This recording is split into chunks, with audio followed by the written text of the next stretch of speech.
Hər gecənin əvvəli Ramazan ayı daxil oldu, onun gecəsi. Məsələn, xiftən namazından sonra sübh namazı necə vaxtımız var? Bunun əsnasında 2 rükət namaz var, onu qılasan. Hər rükətdə Fatihədən sonra 3 ixlasdır. Sübh namazı kimi qılınır. Niyyətin də budur. Ramazan ayının namazını qılıram qürbətən iləllah. 30 gün bu namazı qıl, gecə vaxtı.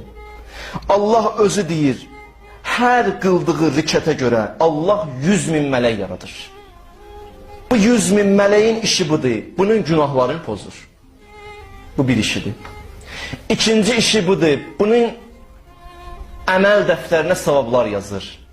Üçüncü işi budur. Buna Allah mələklər yazır, hər gün yazırdı ora. Dərəcələrin qaldırır. Dərəcə qalxmasını yazır. Və elə bil hər rükətin müqabilində 70 dənə qul azad eləmişsən, onun savabını verir Allah sana.